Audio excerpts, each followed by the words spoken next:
Hi, I'm Nathan. I go by Peteparker, and every week I do comic book reviews because that's the rule around my house. If I want to keep buying these books, then I got to review them online.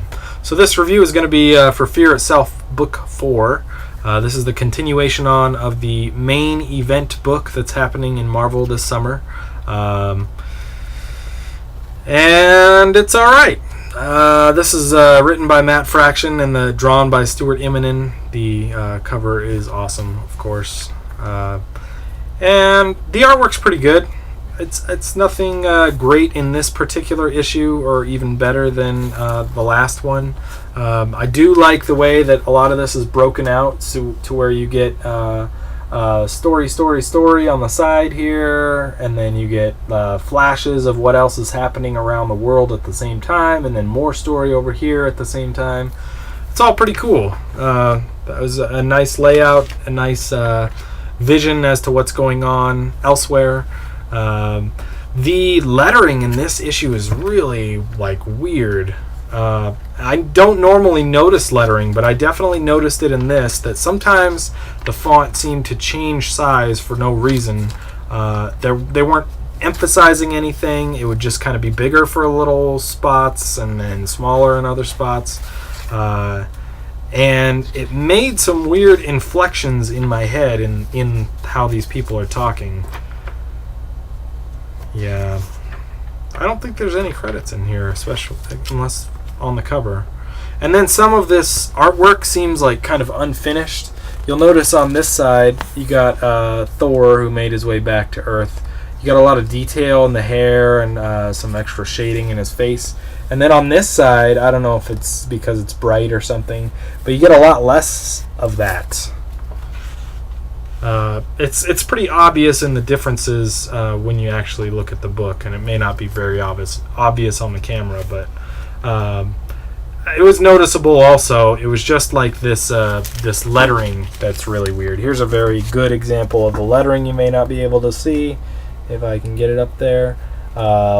Iron Man's talking here, and then changed is bigger, right, because it's emphasized or whatever, but after that it's still bigger than the stuff on top, and there's no real reason for it. It kind of gets bigger and bigger and bigger, and it doesn't look very good.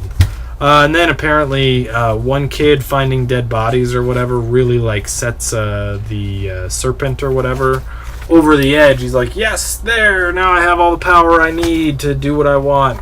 This kid was all scared. Oh, and then he raises his palace or whatever. But I don't know, man.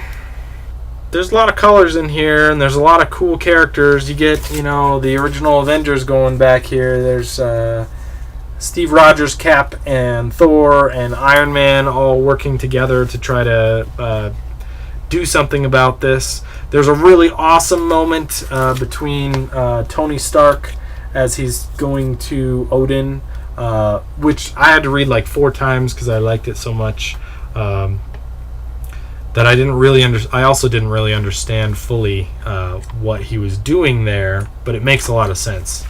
So, Thor goes to face the serpent guy on his own. Steve Rogers, Captain America, goes to help the Avengers in New York battle the Red Skull that's there, and Tony tries to go get some weapons to battle against these mystical characters or whatever.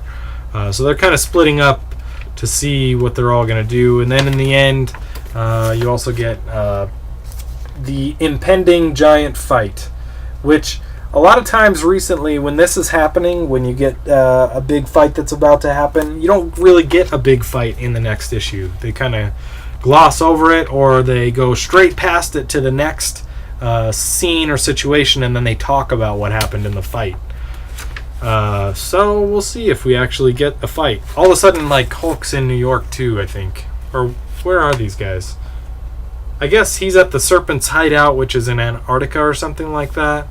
And then Thor shows up there, ready to fight those guys. And then, he's ready to fight the Serpent. Oh, and yeah, see, and then the Serpent shoots him back to New York City, and in New York City, that's where the Thing was, sure, right? He just leveled Avengers Tower in the Avengers book. But I thought the Hulk was in South America or something.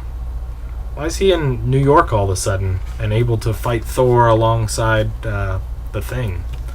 It's kind of a cool idea because there's always that argument between Marvel fans, like who's stronger? Is it Hulk? Is it Thor? Is it Thing? I don't think a lot of people say Thing is the strongest, but kind of interesting that two of the stronger ones get to take on Thor, but at the same time, I don't know what to think about this book, because there are spots when I think it's really good and I really am enjoying it, but then there's other spots where I'm like, this isn't very interesting at all. This isn't very great. But the art is above average for sure, and then, you know, a lot of the layouts and the choices that you're making here are great too. It's just that you don't get the full story with this either. This is the main event book, and it was always proposed that you could just read this and get the entire story of the event. But that's not true at all, I don't think. You definitely don't have to buy all the tie-ins that have to do with this, but to really understand what's happening in the rest of the world, like in those split panels, you need to read where those other hammer wielders are and what they're doing. You would never know what's happening in Paris with this pile and the guy standing on top unless you were reading the Iron Man series where that's happening in. What I did think was great in here too is that the like in the Iron Man series, something happens and he's flying off to go do something real quick, and here he shows up and he just got done with that or whatever, and he talks about how he threw up in his mask, which I think really happened in the Iron Man series. So it's really tying everything together well and jumping across those little smaller series better, also the tie-in series, but at the same time you are not getting nearly enough of what's happening in this book. There should be 2 Fear Itself books that you have to read together to get the full event, because you really can't get enough of what's going on based on this book alone. It's like somebody tells you a brief overview of the story, and then everywhere else is in another manuscript. You could read all these other long extended versions that would really give you the full story. You skip over a lot of stuff in here. Some other people I had heard said that you get a lot of more backstory about who the Serpent is and why he's so awesome or so badass, but I really didn't see that in here at all. So again, it's probably going to be a 3 out of 5. I didn't think it was that great. The art definitely saved it. But this event book is really not turning out to be as good as it looks. I mean, look at that cover. That cover is awesome and super professional, and it's obviously Marvel's best foot forward for this event-filled summer or whatever, right? But the rest of the story is so choppy and so not centralized in this book that you're kind of all over the place. At least here you did get the beginnings of what the main 3 characters, Captain America, Thor, and Iron Man, are going to be doing for the rest of this probably event series. And hopefully they'll focus on those 3 aspects and then those characters coming back together to where it'll be kind of more of its own story than just a brief overview of everything else that's happening. But there you go.